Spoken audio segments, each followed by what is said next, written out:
Big Broadway musicals, original revue shows, comedic romps, and inspiring dramas. Servant Stage Company is the destination for exceptional theatrical experiences both big and small.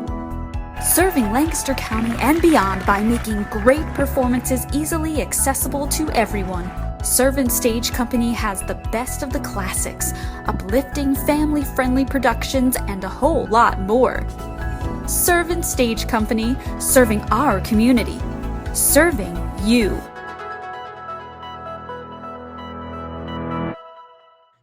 Hello friends, and welcome back to another special holiday edition of our Living Room Concert Series. Tonight we are proud to present our theatrical adaptation of Charles Dickens' A Christmas Carol. Back in 2015, Jonathan Bauer and John Ryder adapted the script and songs word for word from the classic novel. So all of the wonderful dialogue and narration that you'll hear tonight come directly from Charles Dickens. Now before we start, I do want to take a moment to honor the amazing cast that was supposed to perform this evening. This wonderful cast spent time in rehearsals in November as we developed a new socially distanced version of the show. We had planned to broadcast a live performance on stage tonight from the Ware Center in downtown Lancaster. Unfortunately, with the added restrictions and current health situation, those plans had to change. However, we are very glad to let you know that this cast also recorded an audio drama version of the show that will be playing on WDAC Radio 94.5 tomorrow morning at 11 a.m. and Wednesday, December 23rd at 1 p.m. This audio drama is also available on our website and can be ordered on CD. So tonight, we are sharing Servant Stage's production of A Christmas Carol that was performed live on the Ware Center stage back in 2018. As always, we are incredibly grateful for your support and donations that keep Servant Stage going strong through this very difficult season. We will be back on stage again soon, but in the meantime, we will continue serving and bringing new virtual performances to you online, and we thank you so much for joining us. If you're able, you can donate online at servantstage.org/donate, or give us a call to donate over the phone. You can also send a gift in the mail to the address on your screens. Thank you so very much. And now, without further ado, we are proud to present Charles Dickens' A Christmas Carol.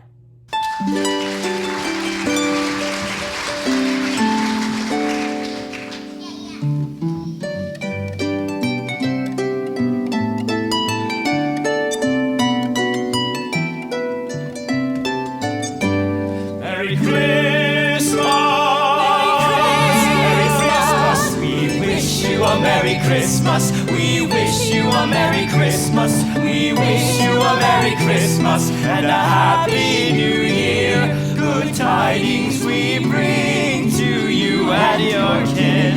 We wish you a Merry Christmas and a Happy New Year.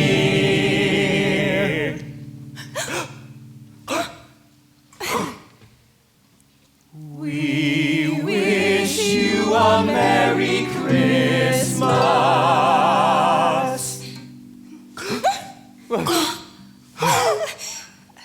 We wish you a Merry Christmas.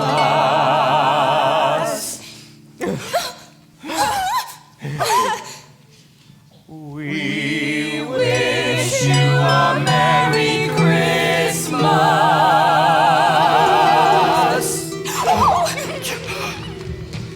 Marley was dead. To begin with, there is no doubt whatever about that. The register of his burial was signed by the clergyman, the clerk, the undertaker, and the chief mourner. Scrooge signed it, and Scrooge's name was good upon change for anything he chose to put his hand to. Old Marley was as dead as a doornail. Mind? Well, I don't mean to say that I know, of my own knowledge, what there is particularly dead about a doornail. Well, I might have been inclined myself to regard a coffin nail as the deadest piece of ironmongery in the trade. But the wisdom of our ancestors is in the simile, and my unhallowed hands shall not disturb of the country stand for. You will therefore permit me to repeat emphatically that Marley was as dead as a doornail. Scrooge knew he was dead? Of course he did. How could it be otherwise? Scrooge and he were partners for I don't know how many years. So, there is no doubt that Marley was dead.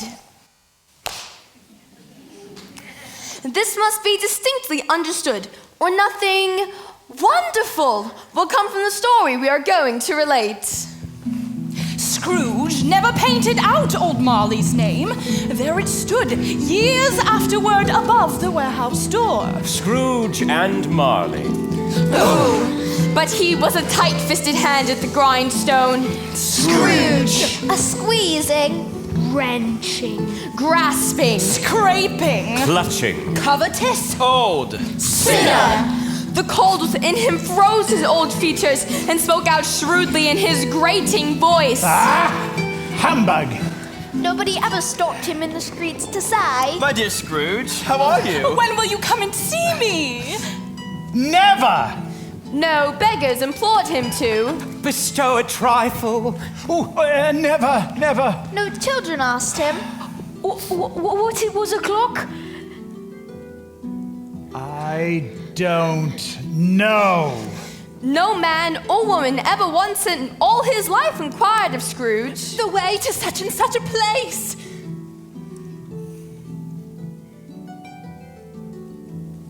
Oh.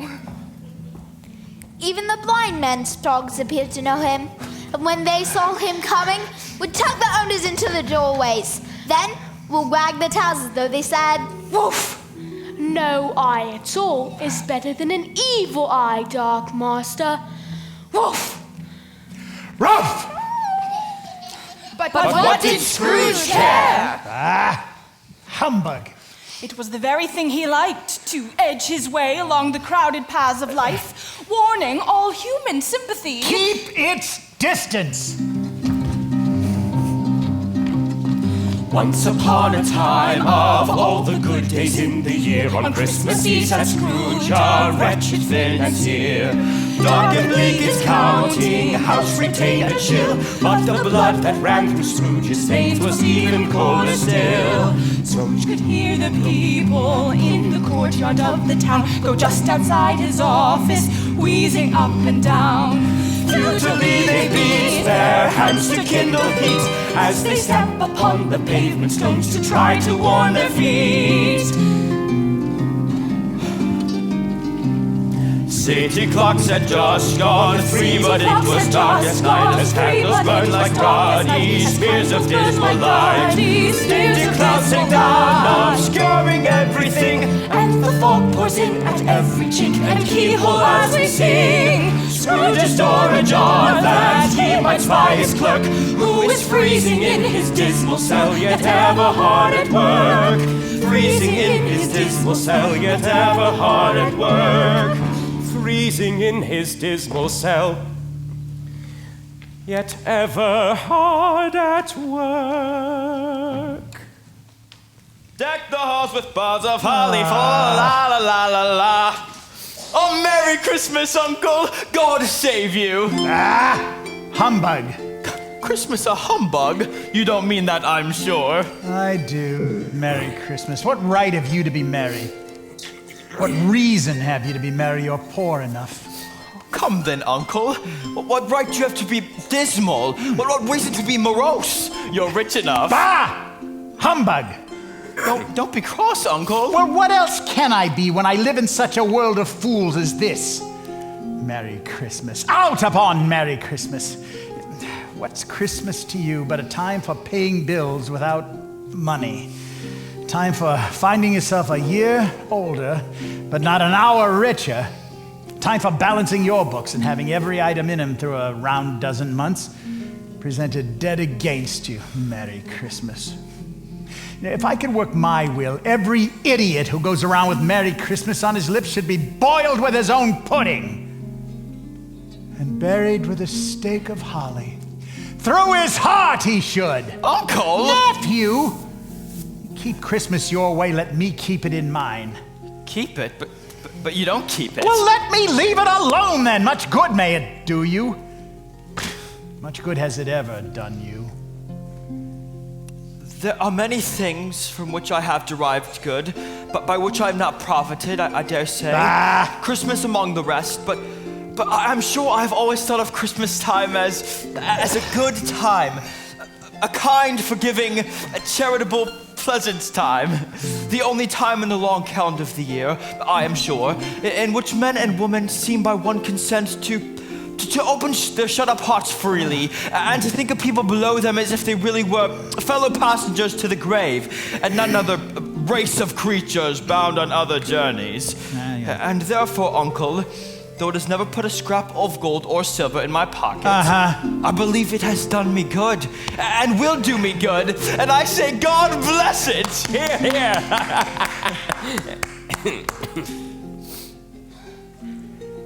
Let me hear another sound from you, and you'll keep your Christmas by losing your situation!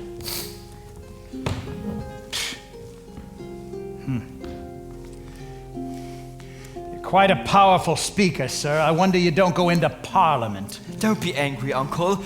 Come, dine with us tomorrow. I'll see you in hell first. But why? Why? Why did you get married? Because I fell in love? Because you fell in love. Good afternoon. But you never came to see me before that happened. Why give us a reason for not coming now? Good afternoon. I want nothing of you. Well, why cannot we be friends? Good afternoon. Well, I'm sorry with all my heart to find you so resolute.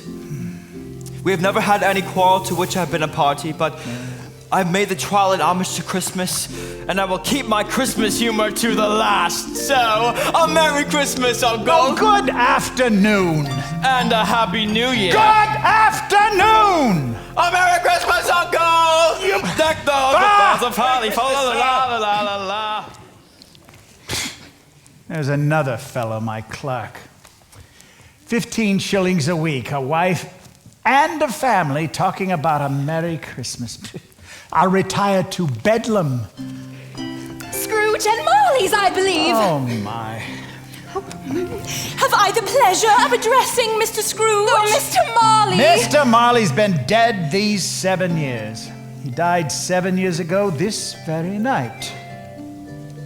We have no doubt His liberality is well represented by his surviving partner.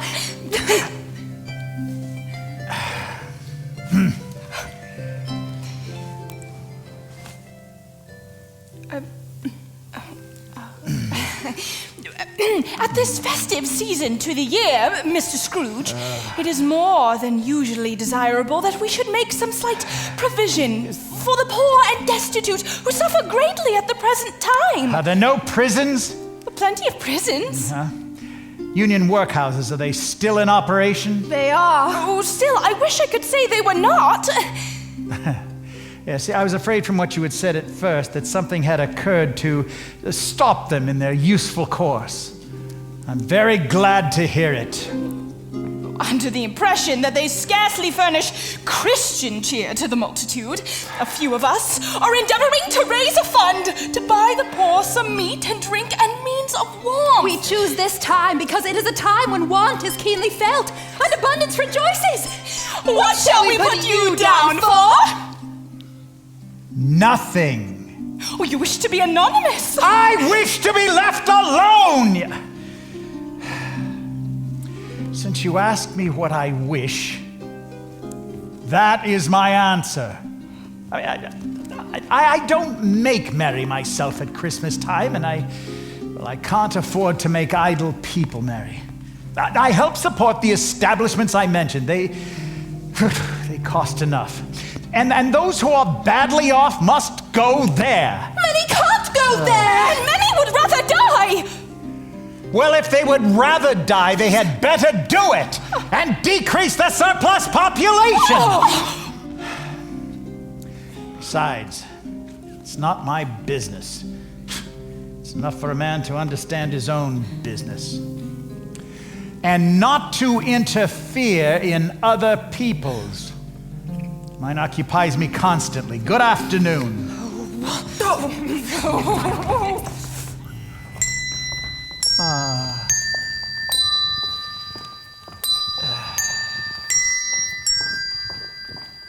Never get anything.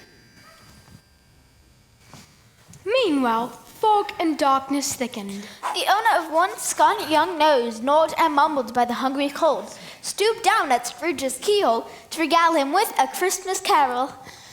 God bless you, merry gentlemen, may nothing you dismay. Remember Christ our Savior was born on Christmas Day. Scrooge seized the ruler with such energy of action that the singer fled in terror, leaving the keel to the fog and even more congenial frost.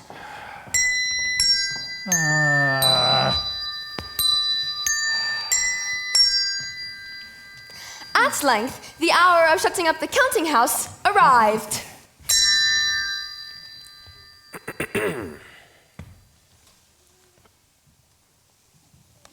You'll want all day tomorrow, I suppose? If it's quite convenient, sir. It's not convenient. And it's not fair. If I was to stop half a crown for it, you'd think yourself ill-used, I'll be bound. Yet you don't think me ill-used when I pay a day's wages for no work. Well, it's only once a year, sir. Poor excuse for picking a man's pocket every 25th of December. But I suppose you must have the whole day. Be here all the earlier next morning. Bah! The office then was closed at once, as Scrooge secured the lock. And in a twinkling he walked out and looked up to the clock. No inkling that events to come would prove to be a shock.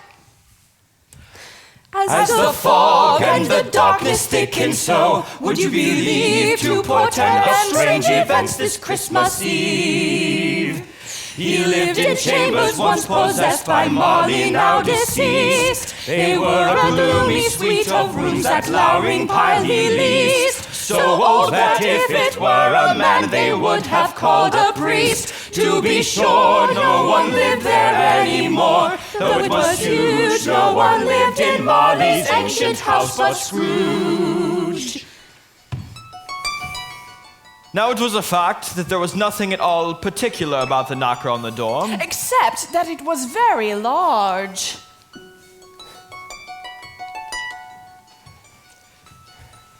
It was also a fact that Scrooge saw it morning and night during his whole residence in that place. Also that Scrooge had as little of what is called fancy about him as any man in the city of London. And let it also be borne in mind that Scrooge had not bestowed one thought on Marley since the last mention of his 7 years dead partner that afternoon.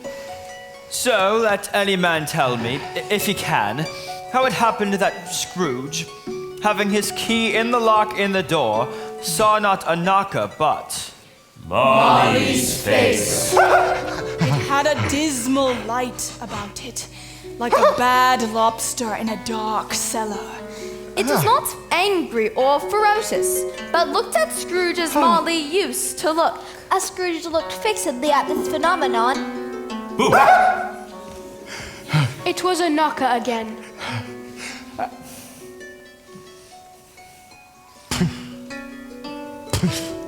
He put his hand upon the key he had relinquished, turned it sturdily, and walked in. But before he shut the heavy door, he walked through his rooms to see that all was right. He had just enough recollection of Marley's face. to desire to do that.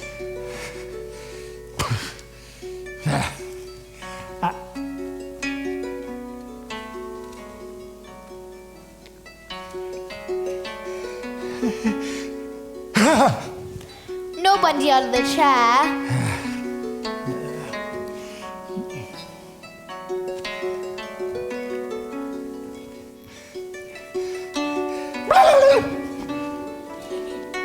Nobody under the bed. Bah!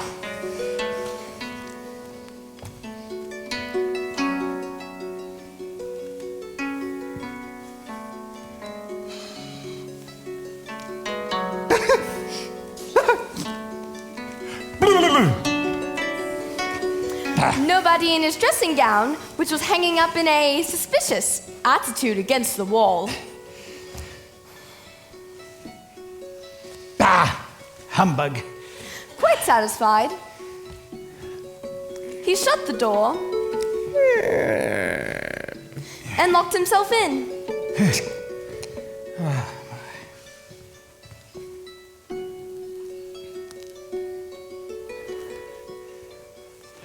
Double locked himself in, which was not his custom.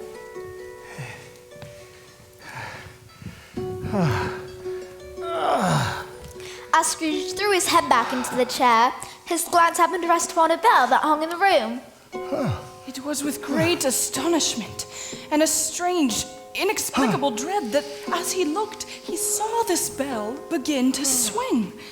It swung so softly in the outset that it scarcely made a sound, but soon it rang out loudly and so did everything in the house.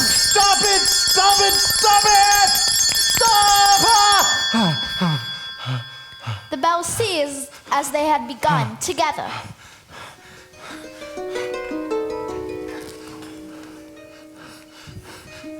It's humbug still! I won't believe it. They were succeeded by a clanking noise deep down below, as though some person were dragging a heavy chain over the cask in the cellar. The cellar door flew open! Then the noise on the floor below. Then coming up the stairs. Then straight towards his door! Now, what do you want with me? Much! Who are you? Ask me who I was. Well, who were you then? You're particular for a In shade. life, I was your partner, Jacob Marley.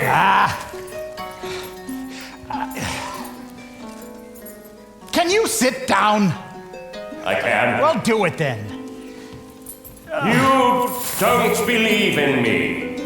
I don't. What evidence would you have of my reality beyond that of your senses? I don't know. Why do you doubt your senses? Because A little thing affects him. A slight disorder of the stomach. You may be an undigested bit of beef, a blot of mustard, a crumb of cheese, a fragment of underdone potato. There's more of gravy than of grave about you, whatever you are. Dreadful apparition, why do you trouble me? Man of the worldly mind, do you believe in me or not? Well, I do. I must, but you are fettered. Tell me why. I wear the chain I forged in life. I made it, link by link, and yard by yard. I girded it on of my own free will, and of my own free will I wore it. Its pattern is strange to you? Or would you know the weight and length of the strong coil you yourself bear? It was as heavy and as long as this 7 Christmas Eves ago. You have labored on it since. It is a ponderous chain. Jacob Marley, tell me more. Speak comfort to me, Jacob. I have none to give. Nor can I tell you what I would. A very little more is permitted me.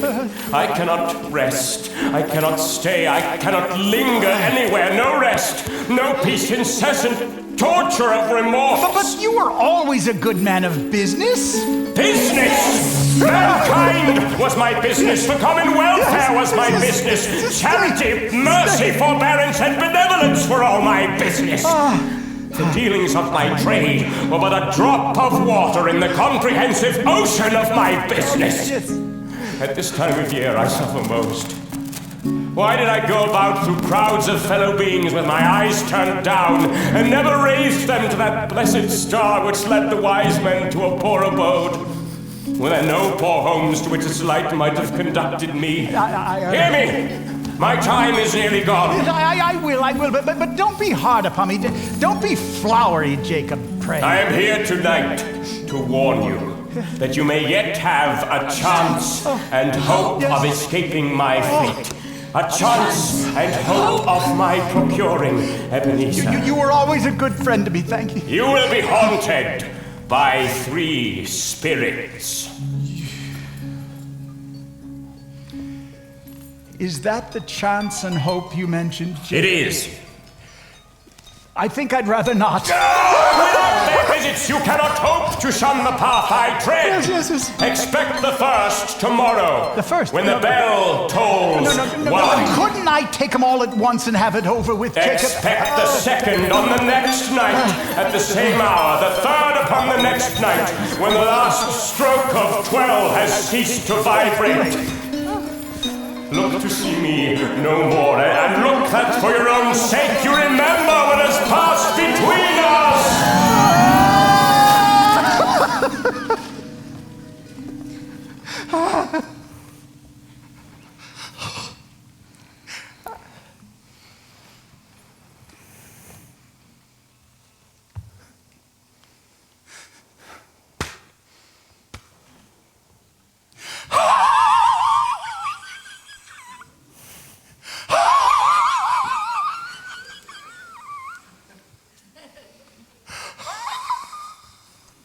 Humbug.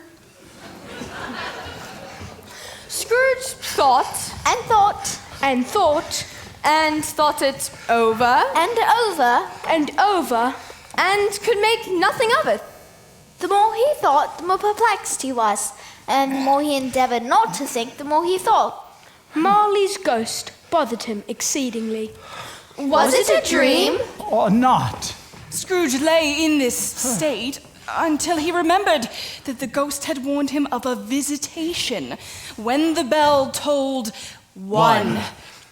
He resolved to lie awake until the hour was past, and considering that he could no more go to sleep than he could go to heaven, this was the wisest resolution in his power. At length it broke upon his listening ear.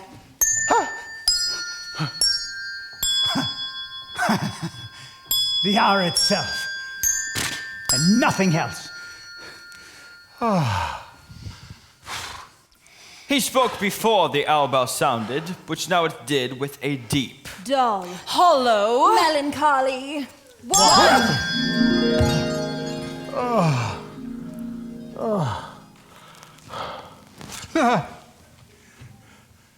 Are you the spirit whose coming was foretold to me?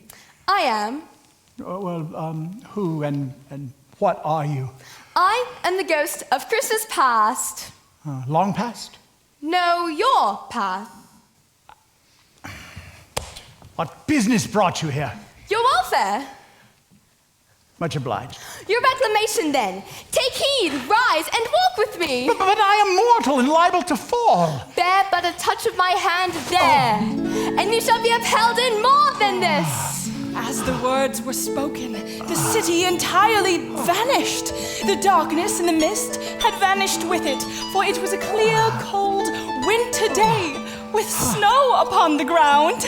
Scrooge was conscious of 1,000 odors floating in the air, each one connected with 1,000 thoughts. And hopes. And joys. And cares. Long, long forgotten.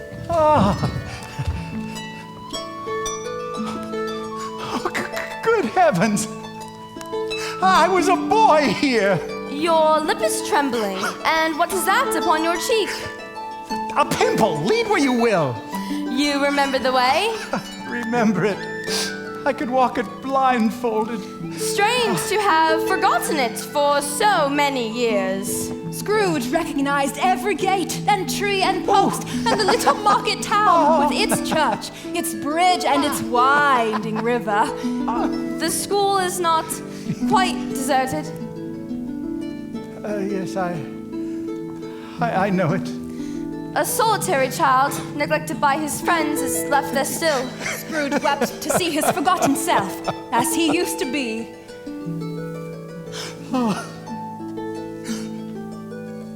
Oh, poor boy. I wish I... but it's too late now. What's the matter? Nothing. There was a young boy singing a Christmas carol at my door last night. I should like to have given him something, that's all. Let us see another Christmas.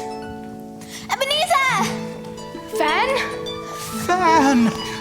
Brother, dear brother, I've come to bring you home, dear brother. Home? Yes, to bring you home for good and all. And you ought to be a man, and ought to never come back here. Never. But first, we ought to be together all Christmas long, and have the merriest time in all the world. Yes.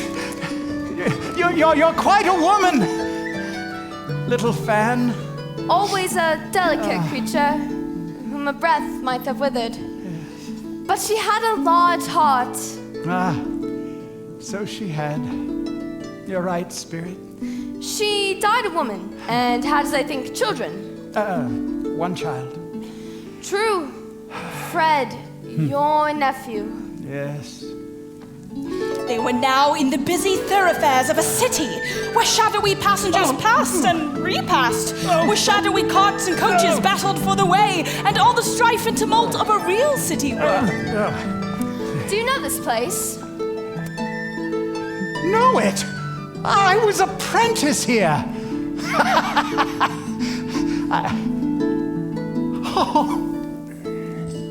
Why, it's old Fezziwig, bless his heart. It's Fezziwig, alive Yo ho again? there, Ebenezer, Dick!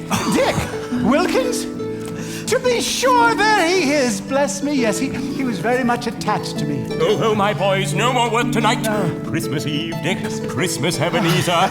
Let's get the shutters up before a man can say, Jack Robinson! It was done in a minute. The floors were swept, the lamps were trimmed, fuel was heaped upon the fire, and the warehouse was as snug and warm and dry and bright a ballroom as you would desire to see upon a winter's night. In came Mrs. Fezziwig, one vast, substantial smile. In came all the young men and women employed in the business. In they all came, one after another. In they all came, anyhow and everyhow.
clock struck 11, this domestic ball broke up.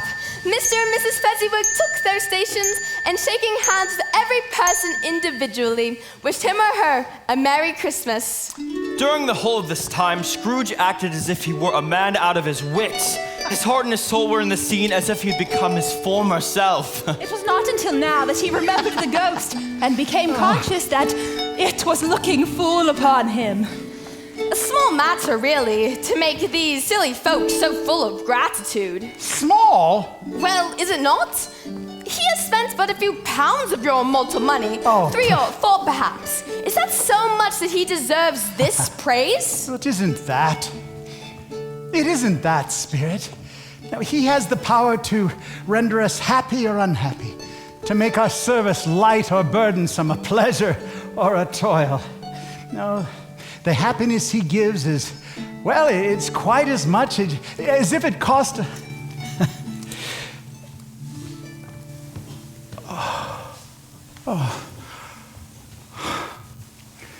As if it cost a fortune.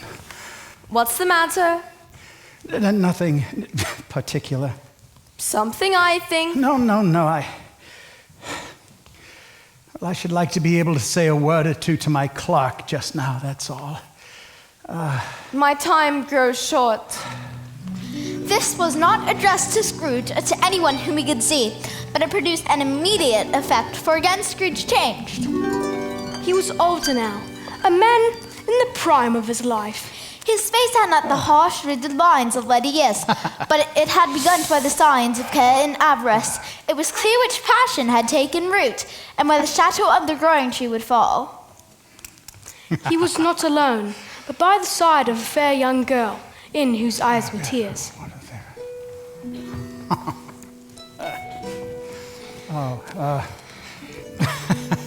It matters little. Very little. Another idol has replaced me, and if it can cheer and comfort you in time to come, as I would have tried to do, I have no just cause to grieve. What idol has displaced you? A golden one. A gold? Oh, this is the even-handed dealing of the world. There is nothing on which it is so hard as poverty, and nothing it professes to condemn with such severity is the pursuit of wealth. You fear the world too much. All your hopes have merged into the hope of being beyond the chance of its sordid reproach. I have seen all your nobler aspirations fall off one by one until the master passion, gain, engrosses you. Have I not? What then? Even if I have grown so much wiser, what then? I'm not changed toward you, am I? Am I?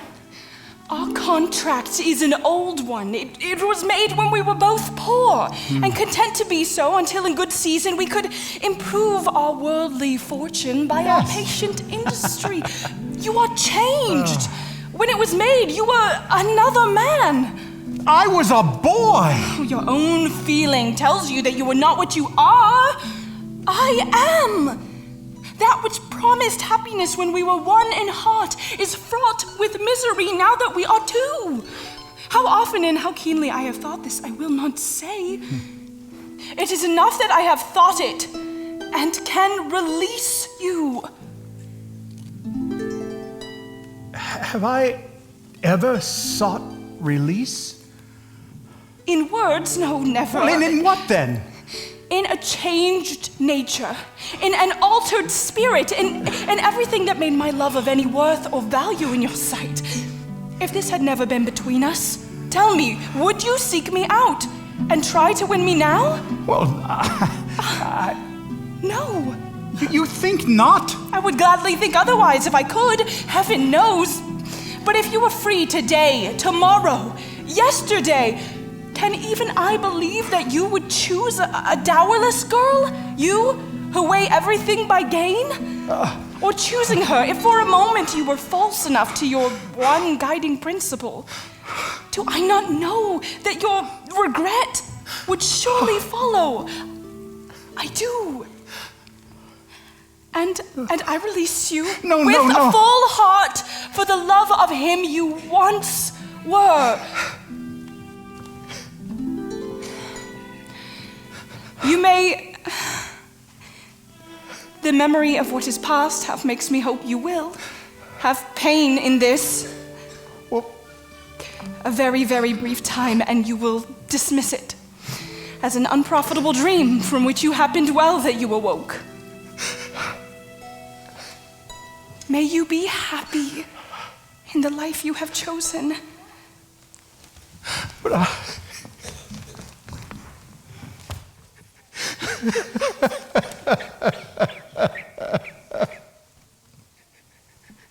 Spirit, show me no more. Conduct me home. Why do you delight to torture me? I told you these are shadows of things that have been. They are what they are. Do not blame me. I cannot bear it. Remove me. Take me back. Haunt me no more. Scrooge was conscious of being exhausted and overcome with an irresistible drowsiness. And furthermore, of being in his own bedroom. He had barely time to shuffle to bed before he was overtaken by a heavy sleep. A prodigiously tough snore woke old Scrooge next morning. Sitting up he ready for that of Jacob's warning. He felt he was just in time for a confrontation with the second messenger's coming incarnation. He began to wonder where this spectre might enter. Round the bed he fixed his stare, sitting in the center. For he wished to challenge the ghost anticipated, wishing not to be surprised or intimidated. Now, I don't mind calling on you to believe that Scrooge is ready for a good broad field of strange appearances, and that nothing between a baby and a rhinoceros would have astonished him very much. Now, being prepared for almost anything he was not by any means prepared for.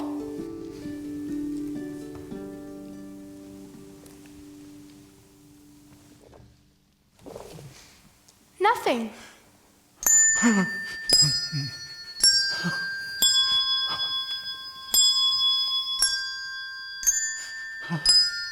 Consequently, when the bell struck 1 and no shape appeared, he was taken with a violent fit of trembling.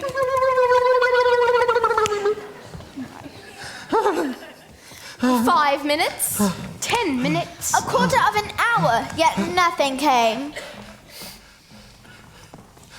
At last, he began to think, as you or I would have thought at first. For it is always the one who is not in the predicament who knows what ought to have been done in it. At last, I say, he began to think that the secret might be in the adjoining room. The idea taking full possession of his mind, he got up softly and shuffled to the door. The moment Scrooge's hand was on the lock, a strange voice called him by name and bade him enter. He obeyed. Ebenezer Scrooge! Come in! Come in and know me better, man! Walls and ceilings leak from many little mirrors there. The chamber seemed delicious, sweet aromas filled the air. Roasting turkeys, geese, and pigs. Apples, oranges, pears, and figs. Red hot chestnuts, oysters, sausages, mince pies, a feast for lunch. Immense 12 cakes and seething bowls of punch. I am the ghost of Christmas present. Look upon me, you have never seen the likes of me before. Never? Have never walked forth with the younger members of my family, meaning for I am very young. My elder brother is born in these later years. I don't think I have. I'm afraid I have not. Have you many brothers, Spirit? More than 1,800. 1,800! That's a tremendous family to provide for.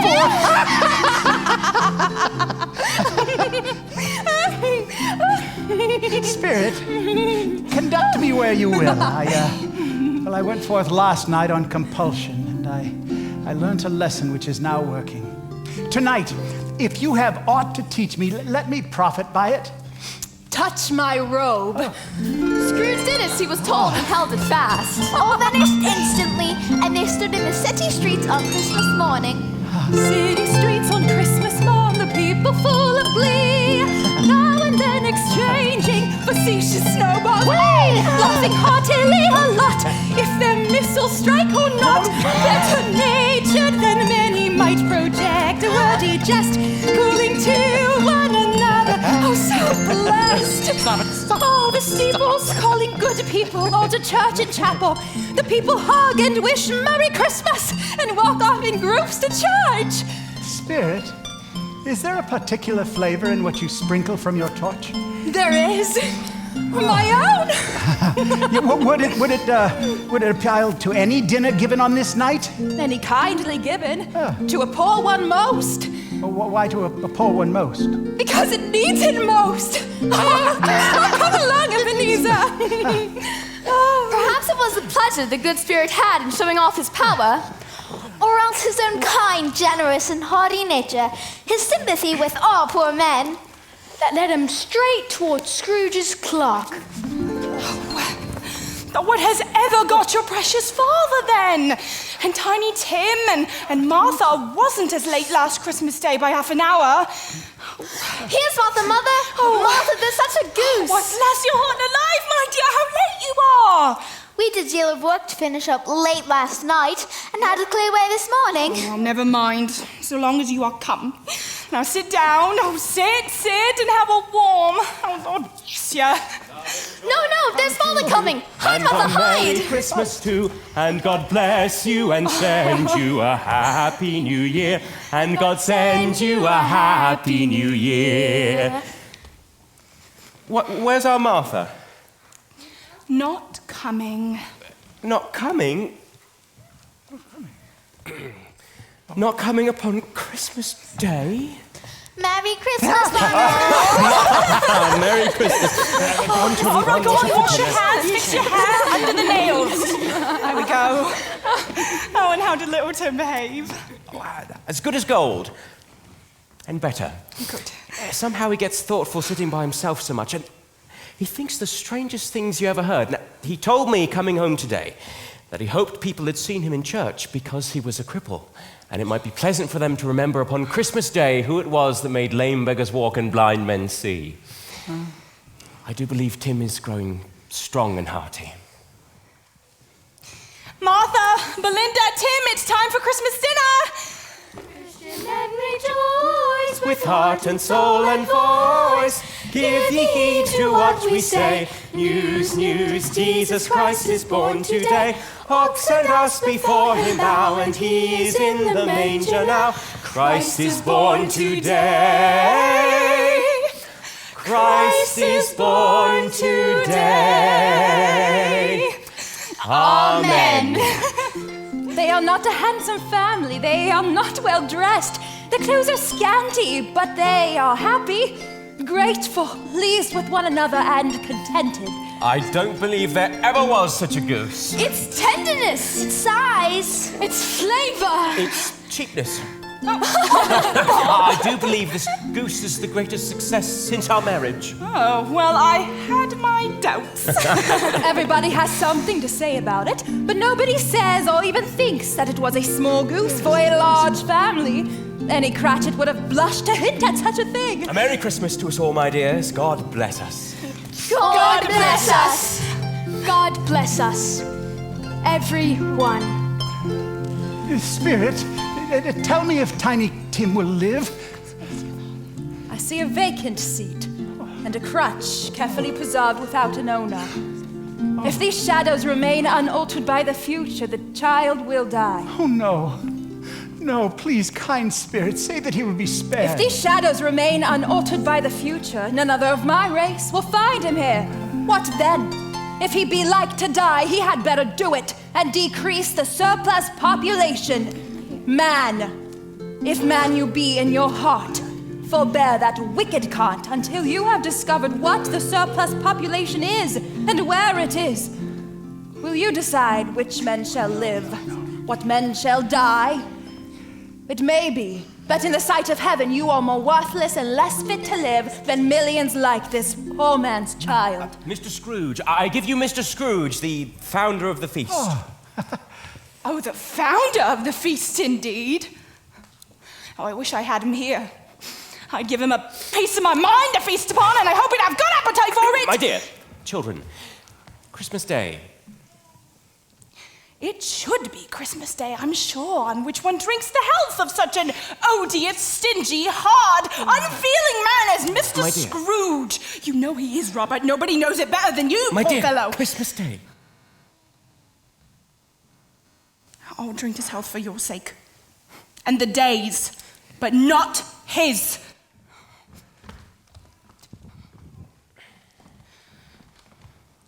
Long life to him. Well, that had no heartiness to it. It appears you are the ogre of the family. The mere mention of your name seems to cast a dark shadow on the party. Merry Christmas and Happy New Year. Oh, he'll be very merry and very happy, I have no doubt. Good Christian men rejoice with heart and soul and voice. Now ye need not fear the grave. Peace, peace, Jesus Christ was born to save. Calls you one and calls you all to gain his everlasting whole. Christ was born to save. Christ was born to save. Come along, Ebenezer. Follow me. Where are we going?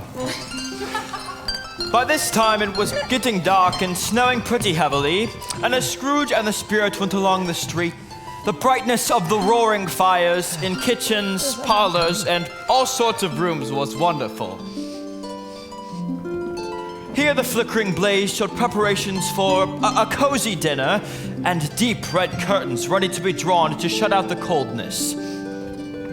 It came as a great surprise to Scrooge, while listening to the moaning of the wind, to hear a hearty laugh and to recognize it as his own nephew. This is wonderful! Blessings on good company and all its bright and harmless mirth. He said that Christmas was a humbug as I live. He believed it too. Oh, well, more shame for him, Fred. He's a comical old fellow, that's the truth. And not so pleasant as he might be. However, his offenses carry their own punishment, and I have nothing to say against him. Oh, I'm sure he's very rich. At least you always tell me so. What of it, my dear? His wealth is of no use to him. He don't do anything good with it. He don't make himself comfortable with it. I have no patience for him. Well, I have. I'm sorry for him. I couldn't be angry with him if I tried. I mean, who suffers by his ill whims? Himself always. Here he takes it into his head to dislike us and won't come dine with us. What's the consequence? Oh, he loses a very good dinner. Here, here. Indeed. And I think he loses some pleasant moments as well, which could do him no harm. I mean to give him the same chance every year, whether he likes it or not. Bob! Humbug! Let's play forfeits. Oh, yes. Blind man's bluff. Oh, no. I do believe you always cheat. How else do you always manage to find only me? Even if I fall up against you. It's not fair. It's good to be children sometimes. And never better than at Christmas, when its mighty founder was a child himself. Here is a new game. Yes and no. I'm thinking of something, and you must find out what it is by asking questions. But I can only answer with yes or no. All right. Oh, Fred. Is it animal? Yes! It's time to go. But it's a new game. Just 1/2 hour more, Spirit. Only one. Oh, you beg like a little boy. Is it a horse? No! A savage animal. Yes! Is it in a zoo? No! It walks about loose. Yes! In the wild? A bear. A boar. No. Loose in downtown London. Yes! A pig. Cat. In the city streets? A cow! A bull! Oh, I found it out! I know what it is, Fred! I know what it is! What is it? It's your Uncle Scrooge! It certainly is! I object. Well, good for you, young man. I guessed it first. He guessed it first. I said a bear. He said a bear. He has given us plenty of merriment, I am sure. And it would be a dishonor not to drink his health. Uncle Scrooge. Uncle Scrooge! A Merry Christmas and a Happy New Year to the old man wherever he is. He wouldn't take it from me, but may he have it nevertheless. Merry Christmas. Merry Christmas! I should like to be able to speak to this party. So little time. My life upon this globe is very brief. Our spirits' lives so short. It ends tonight. Tonight? Tonight at midnight. The time is drawing near.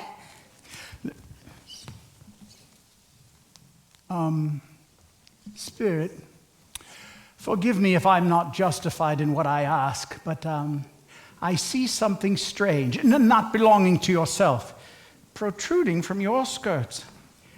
Is that a claw? It might be a claw for the flesh there is upon it. Look here, man. Oh, look down here. Who? Are they yours? They are man's. This boy is ignorance. This girl is want. Who? Beware them both, and all of their degree. But most of all, beware this boy, for on his brow I see that written which is doom, unless the writing be erased. But have they no refuge, no resource? Are there no prisons? Oh, please. Are there no workhouses? Stop. Are there no prisons? Stop it, please. Are there no workhouses? Stop. Are there no prisons? Are there no workhouses? Are there no prisons? Stop it. Are there no workhouses? Are there no prisons? Are there no workhouses?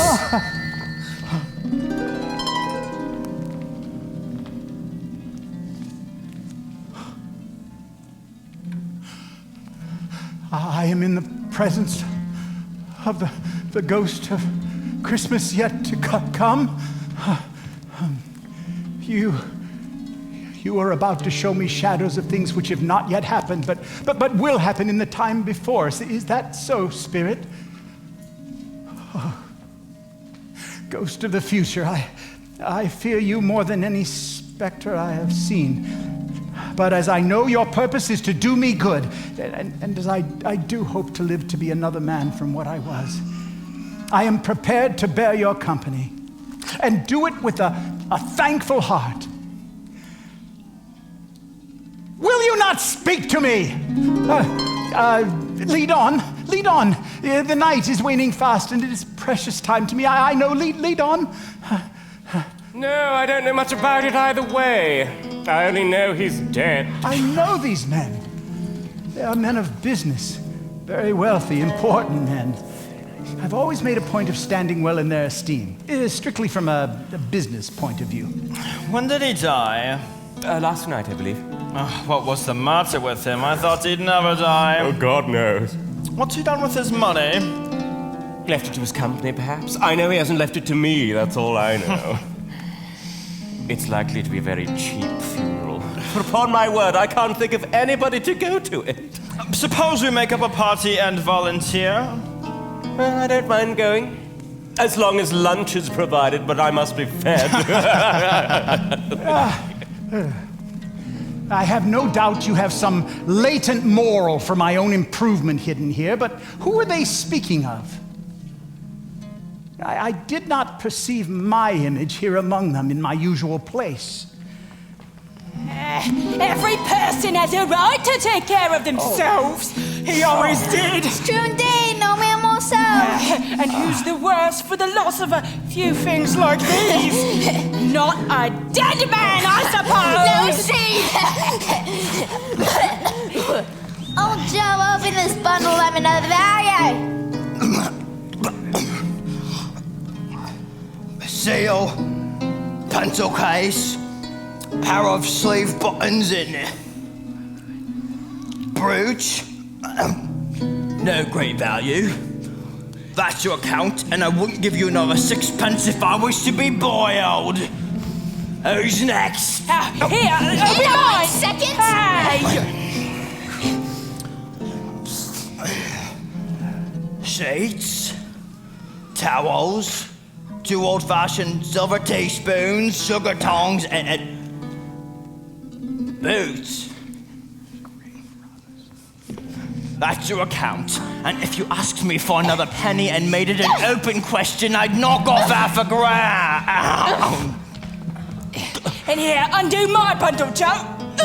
And don't soil the blankets. His blankets? Whose house is? He's not likely to catch cold without 'em. You don't die of anything catching, eh?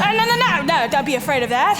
I'm not so fond of his company that I'd loiter about for such things if he did. Now, you may look through that shirt till your eyes ache, but you won't find a hole in it nor a threadbare place. It was the best one he had, and they'd have wasted it if it weren't for me. What do you call wasting of it? Putting on him to be buried in. Oh, somebody was fool enough to do it, but I took it off again. He can't look any uglier than he did in that one. Obscene demons! They might as well be marketing the corpse itself. Now, this is the end of it, you see. Oh, he frightened away everyone from him when he was alive to profit us when he was dead. Spirit, I see. The case of this unhappy man might well be my own. My life tends that way now. Oh, Spirit, I beseech you, show me some tenderness connected with a death.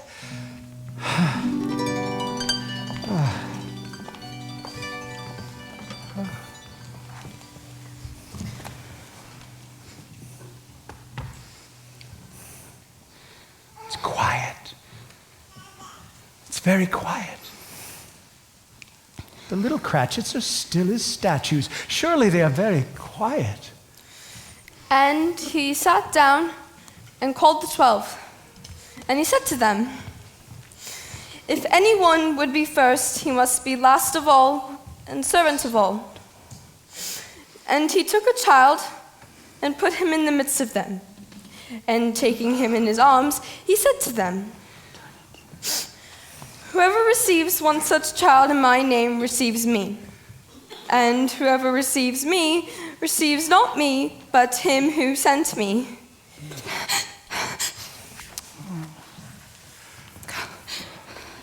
The color hurts my eyes. They're better now.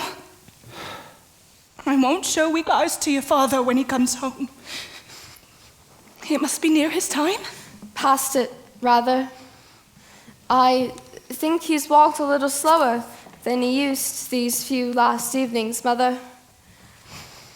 I've known him to walk with.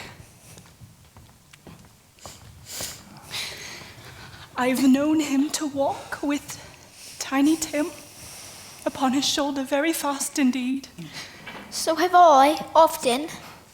But he was very light to carry. And his father loved him so that it was no trouble. No trouble. Oh, and here's your father now. Don't mind, Father. 'Twon't be great. You went today then, Robert? Yes, my dear. I wish you could have gone. It would have done you good to see how green a place it is. You'll see it often enough. I promised him I would walk there on Sundays. My little child.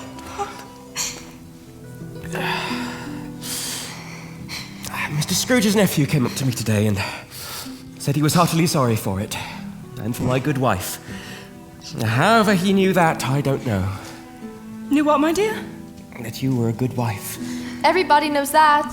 Very well observed, my girl. I hope they do. Heartily sorry, he said. If I can be of any service in any way, he handed me his card and said, "That's where I live." It really seemed as if he had known our Tiny Tim and felt with us. I'm sure he's a good soul. I shouldn't at all be surprised, mark what I say, if he got Belinda a better position. Get along. It's as likely as not. one of these days. There's time enough for that, my dear. But however, and whenever we part from one another, I am certain we shall, none of us, forget poor Tiny Tim, shall we? Never. And I know, my dears, I know that when we recollect how patient and how mild he was, although only a little child, we shall not quarrel easily amongst ourselves and forget poor Tiny Tim in doing it. Never. Never. I am very happy. I am very happy.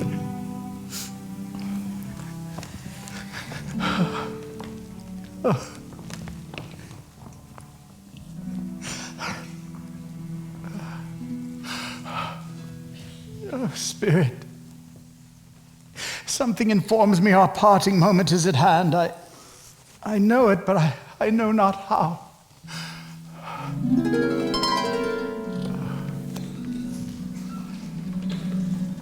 A churchyard. 'Tis a worthy place. A bit overrun by vegetation, weeds. Before I draw nearer to these stones, answer me. Are these the shadows of things that will be? Or are they shadows of what may be only? Men's courses foreshadow certain ends. But if those courses be departed from, the ends will change. Oh, please, say it is thus. Oh, no.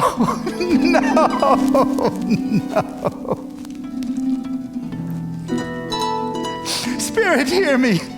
I am not the man I was. I will not be that man. Why show me these things if I am past all hope? Please assure me that I may yet change. I will honor Christmas in my heart and try to keep it all the year. Only please, tell me I may sponge away the writing from this stuff.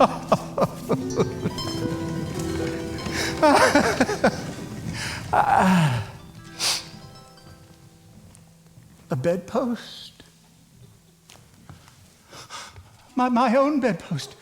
Ooh, my own bed. My room. Oh, my own room. And time before me. My own time to make amends in. Oh, Jacob Marley. Heaven and Christmas be praised for this. The shadows of things that would have been may be dispelled. Oh, they will be. They will be. I know they will be. They will be. I know it. I don't know what to do. I'm as merry as a schoolboy. I'm as giddy as a drunken man. Merry Christmas, everybody!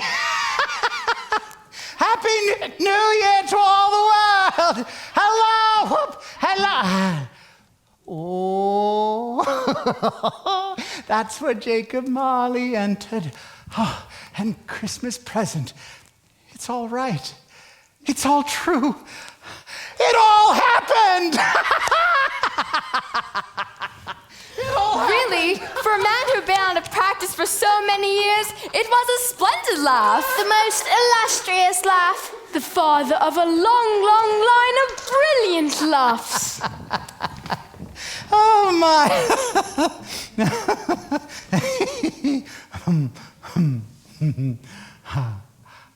I don't know what day of the month it is.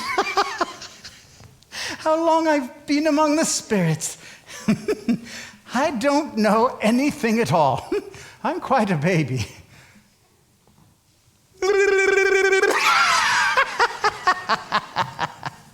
Oh, never mind. Never mind. I'd rather be a baby. Hello, whoop, hello, gaga goo goo. Gaga goo goo.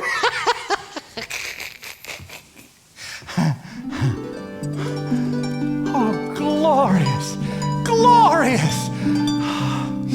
Ah, no fog, no mist, golden sunlight.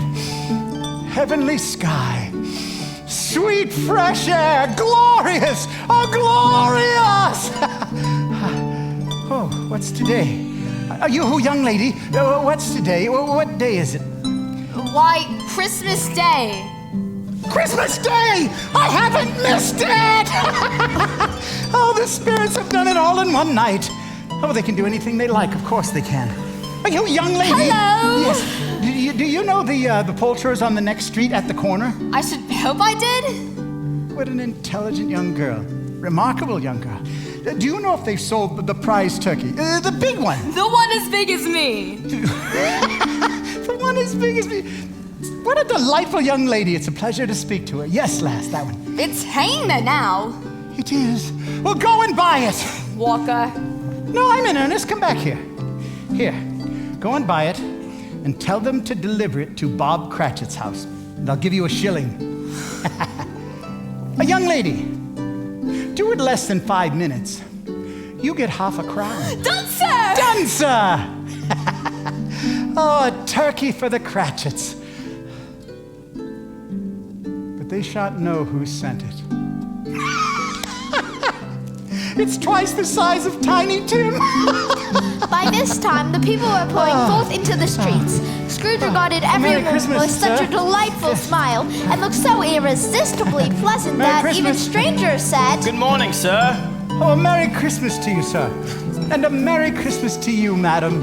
Suddenly, Scrooge noted the individuals that had walked into his counting house the day before and said, Scrooge and Molly's, I believe. It sent a pang across his heart to think on it. Hello there.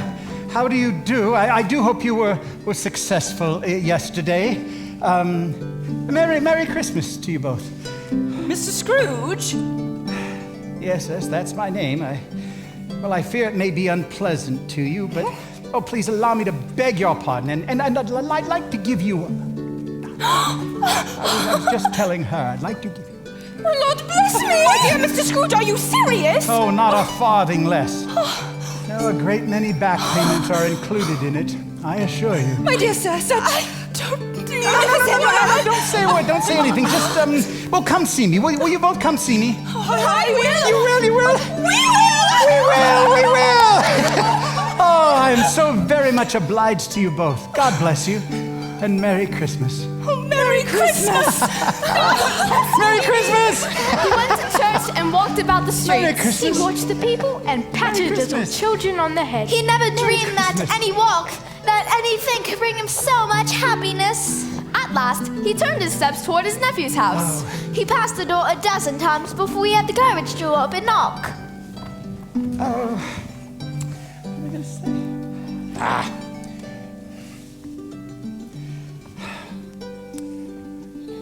Fred!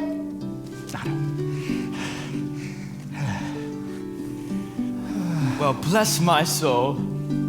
Who's that? It is I, your Uncle Scrooge. I've come to dinner. Will you let me in? Let him in? It's a mercy he didn't shake his arm off. He was at home in 5 minutes. It was a wonderful party. Wonderful. Games. Wonderful unanimity. Wonderful happiness. But he was at the office early the next morning. If only he could catch Bob Cratchit coming in late. It's what he had his heart set upon. And he did. Yes, he did. No Bob.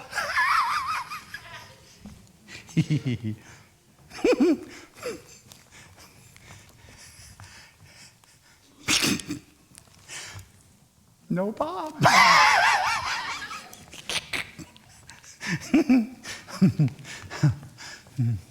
Oh, Bob.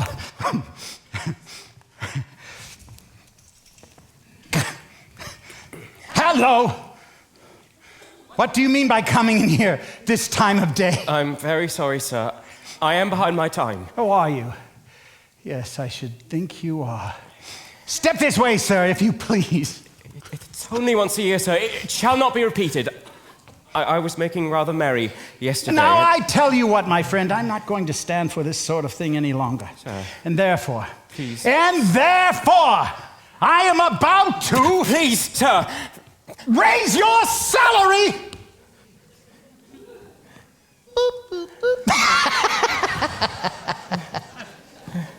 Oh, Merry Christmas, Bob Cratchit. A merrier Christmas, my good fellow, than I have given you in, well, many a year. We shall discuss your affairs this very afternoon over a Christmas bowl of smoking bishop, Bob. Please make up the fires. Oh, Bob, here, buy another coal scuttle for yourself. Before you dot another I, Bob Cratchit! Yes, sir. Scrooge was better than his word. He did it and infinitely more. And to Tiny Tim, Who did not die! He was a second father. it was always said of him that he knew how to keep Christmas well. May that truly be said of us. All of us. And so, as Tiny Tim observed, God bless us. Everyone. Merry Christmas! Merry Christmas. We wish you a Merry Christmas.